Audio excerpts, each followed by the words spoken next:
बैठता हूँ, नींद आने लगती है। ऐसे फील होता है जैसे मैं पढ़ाई के बंधन में बंध के अपनी जवानी बेकार कर रहा हूँ। मोबाइल चलाने का मन करता है, चैटिंग करने का मन करता है, दोस्तों के साथ गप्पे लड़ाने का मन करता है। हर पल यही सोचता रहता हूँ कि ये पढ़ाई किसने बनाई। यही सोचता हूँ कि टॉप करने वाले स्टूडेंट कैसे पढ़ते होंगे, वो कैसे ले आते हैं इतने मार्क्स, उनकी मेमोरी इतनी शार्प क्यों होती है। क्यों कोई स्टूडेंट एग्जाम में 99% ले आता है, जबकि तुम्हें लगता है कि तुम बहुत पढ़ते हो और फिर भी तुम्हारे मार्क्स बहुत कम आते हैं। ऐसा क्या होता है जो एक टॉपर को तुमसे अलग बनाता है? इसका जवाब मुझे तुमसे चाहिए। ऐसा क्या है जो किसी और के पास है और तेरे पास नहीं है? ऐसा कौन सा काम है जो एक टॉपर कर सकता है और तू नहीं कर सकता? ऐसा क्या है जो उसको बाय बर्थ मिला है और तुझे नहीं? सोचा कभी? डीप से सोचने बैठोगे तो बहुत जवाब मिलेंगे। सबसे पहला तो ये कि तुम में और एक टॉपर में बायोलॉजिकली कोई फर्क नहीं है। तुम्हारे शारीरिक अंग भी उसी तरह से काम करते हैं जैसे उनके करते हैं। तुम्हारी आंखें भी 2 को 2 पढ़ती है और 8 को 8। तुम भी सोते हो और एक टॉपर भी सोता है। तुम भी मोबाइल यूज करते हो और वो भी। उसके पास भी वही सिलेबस है, टाइम है, मौसम है और तुम्हारी ही तरह अंधेरे में ना पढ़ पाने वाली आंखें हैं। तो फिर फर्क किस चीज का है?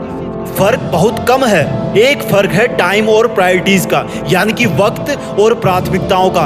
एक टॉपर को पता होता है कि कौन सी चीज को या कौन से काम को कब और कितना टाइम देना है। जैसे अगर मुझे पता है कि मोबाइल यूज करने से मैं अपने काम से डिस्ट्रैक्ट हो जाऊंगा, तो मैं उस जरूरी काम को पहले निपटाऊंगा और मोबाइल के मैसेज बाद में चेक करूंगा। कहीं कोई आग नहीं लग रही है, तुम्हारे सपने सबसे पहले हैं। और दूसरा क्या है जो एक टॉपर को तुमसे अलग करता है? तुम्हारा मकसद सिर्फ पढ़ना होता है, रटना होता है, मार्क्स लाना होता है। जबकि एक टॉपर का मकसद सिर्फ पढ़ना कभी नहीं होता, उसका मकसद कुछ और होता है। पढ़ाई तो सिर्फ एक माध्यम होता है जो उसको उसकी मंजिल तक पहुंचाने के लायक बनाता है। इसलिए उसको पढ़ते टाइम नींद नहीं आती, क्योंकि उसको पता होता है कि वो सिर्फ पढ़ने के लिए नहीं पढ़ रहा, बल्कि कोई बड़ा काम करने के लिए, अपना नाम करने के लिए पढ़ रहा है। और यही बात उसको ताकत देती है। और क्या फर्क होता है एक टॉपर और एक एवरेज स्टूडेंट में? टॉपर कभी भी रटता नहीं है, वो चीजों को, कंसेप्ट को समझता है, उनको प्रैक्टिकल वे में अप्लाई करता है, इसलिए वो उनको भूलता नहीं है। जो तुम्हारे ऊपर पंखा चल रहा है,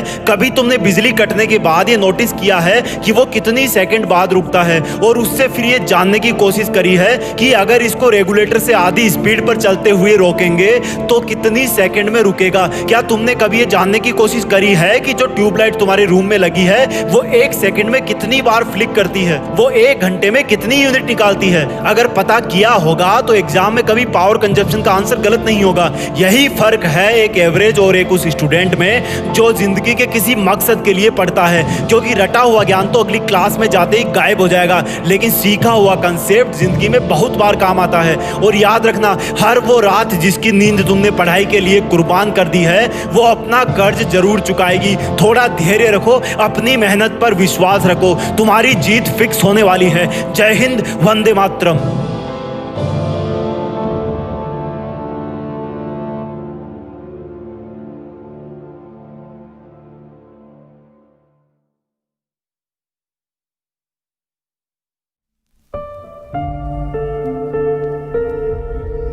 जीत फिक्स।